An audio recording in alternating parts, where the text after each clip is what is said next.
Most people think you can just add adjustments together. Pools add this much, solar adds this much, stack them together, done. But what if the market doesn't behave this way? What if value starts to change when features exist together? Welcome to ValuTalk, your source for property valuations, real estate insights, and what is really driving the market. And now here's Douglas. All right, welcome back. In episode 2, we normalized concessions. In episode 3, we extracted time. In episode 4, we removed land pressure. And in episode 5, we isolated structure through GLA. In the last episode, episode 6, we showed how paired sales behave across each price layer. Today, we're going to take the next step. Now, we're not just isolating variables. We're going to look at how they interact. We're going to bundle some amenities together and see what happens when multiple features exist on the same property.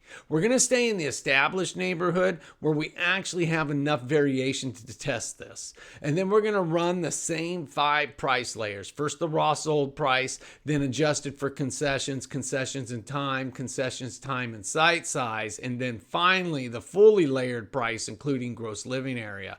But this time, instead of testing pool and solar separately, we're going to test them together.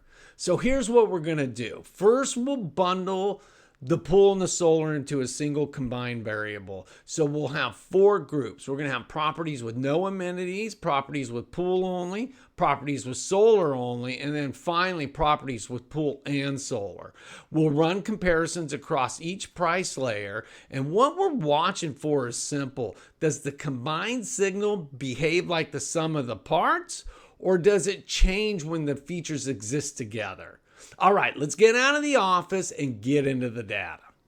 All right, here we are starting with the same data set. We're in the same neighborhood. We got the same layered prices, but now we're going to group the data into bundled categories. So instead of isolating one feature at a time, we're going to look at how features behave in combination. So let's go ahead and bundle the tool and the solar row together here. And we're going to end up with a row called the bundled pool and solar row right here. So let's go ahead and fit that in. So now what we're going to do is we're going to look at the average sale price difference between properties with no amenities, no pool, no solar, and then those with just pool, those with just solar, and those with pool and solar. So let's go ahead and pull up the paired sales analysis tool and we'll get started with that. All right, let's go ahead and start with the raw sale prices like we have before, our first sale price, and we're going to look at the difference with the bundled pool and solar. So let's go ahead and generate our chart. So the pools show a difference of about $19,800 right here. Solar is showing about a difference of $17,200, but when both exist together, the difference jumps to about $38,000. That looks almost perfectly additive, which is exactly what most people expect. You take pool, you add solar, you get both. But remember, this is the raw sale price. This still carries everything: concessions, time, land, and structure. So let's start removing those layers and see what happens then. So now let's remove concessions this time, and we're going to use the adjusted sold price for concessions, and let's take a look and see what happens now. So pool's around $20,200, solar is around $18,001, pool plus solar is around $38,500. So again, almost no change. That tells us concessions weren't distorting the relationship between these amenities. So far the structure holds.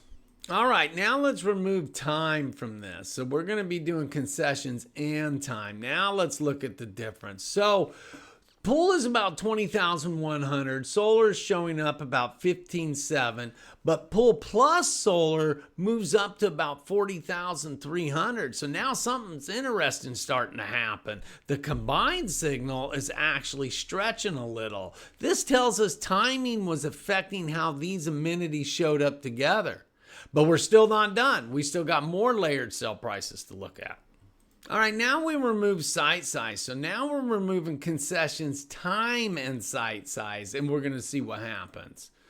Okay, everything compresses. Pools dropped to about 16.4, solar drops to about 15,000, and pool and solar dropped to about 24,008. This is a major shift.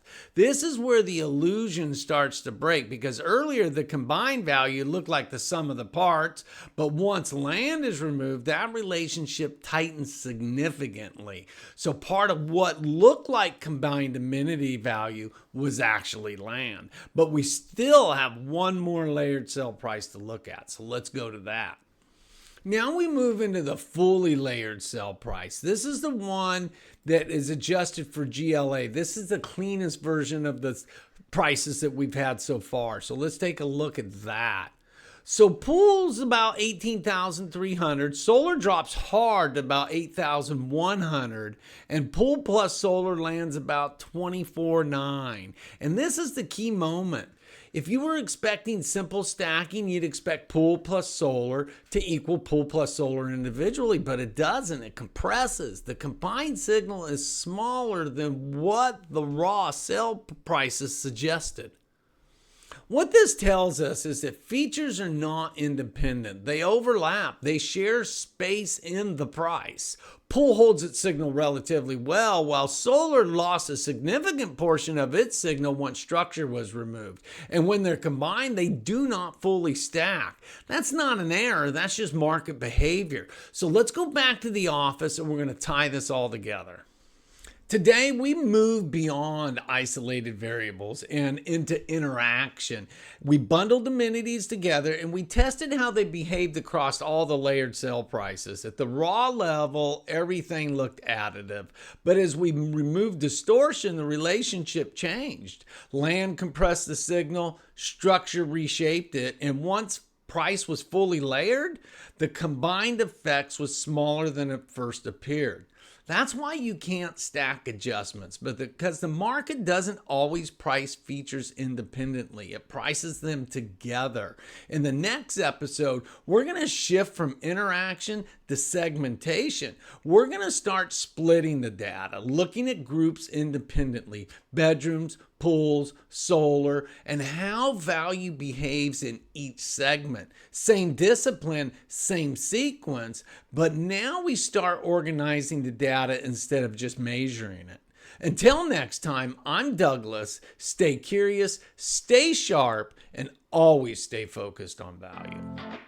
ValuTalk is produced by Data Hub Solutions. For tools, insights, and more, visit our website at datahubsolutionsllc.com. Stay informed. Stay ahead.